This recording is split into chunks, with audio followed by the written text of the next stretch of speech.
They got pilots, the most professional guys around. I don't know how they steered it at 8 knots right into the foundational element of the bridge. They could have dropped anchor. They should have had backup systems.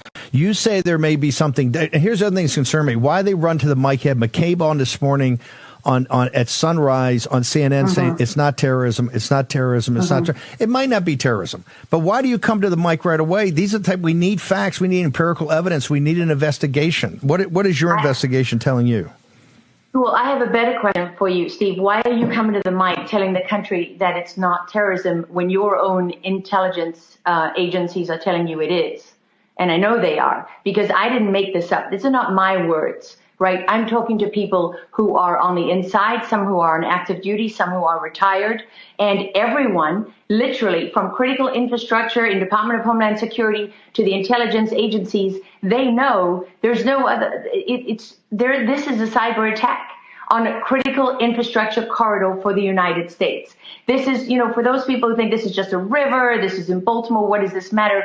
You don't know anything about what you're talking about. The I-94 corridor on the eastern seaboard is literally what connects the north and south. And when I talk about hazardous materials, right, this is a brilliant, well-planned strategic attack on one of the most important supply chains in the United States of America. The only other one is in the western side in California. That's the only one that's busier.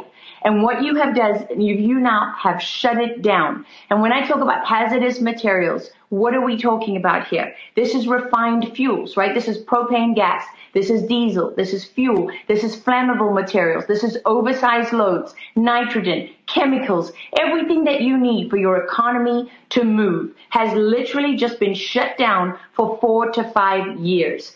And how did they do it? They knew that they had to target one of 2 main anchor points on that bridge. There are 2 load-bearing pylons that any structural engineer can identify that are on the end of each side of the bridge. These are the ones that are thicker and stronger than anything else on that bridge. And when you hit one of those pylons, when you take that out, the reason you see so much of that bridge collapse instantly is you just brought 50% of the span of that bridge coming crumbling down. And what you don't see beneath the surface of the water, Steve, is absolutely catastrophic. It is a structural nightmare and a logistical nightmare, because you have the entire bottom part, the concrete part of that bridge, and you don't know the extent of the structural damage to that. And you won't know it until you pull all of that infrastructure out of there and you get to look at it. And so you're talking 3 to 5 years at best. And what you're talking about here is probably building a new bridge. So what you have effectively done now, you've shut down the I-95 corridor that's above ground. So now you're going to have to go north to New York. You're going to have to go south to North Carolina. And your trucks, your hazardous materials are going to have to go around Baltimore now. They're not going to be able to go through it. And what else did you do? You shut down the sea corridor, the shipping corridor, because now the port is shut down, right? And so all those tankers that are out at sea that have hazardous materials on them, those are going to have to all be rerouted. And why can you not move hazardous materials through the tunnel?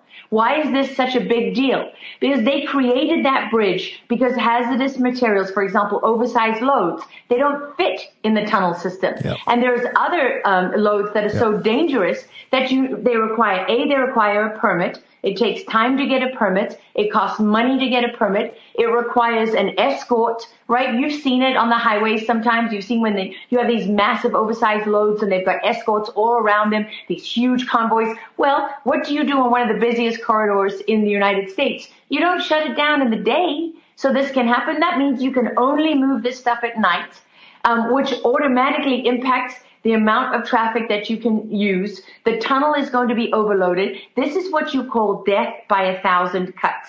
It is an absolutely catastrophic attack on critical infrastructure, and you cannot see it because a cyber attack is unseen, just like the attack on 2020 on the voting machines that you cannot see.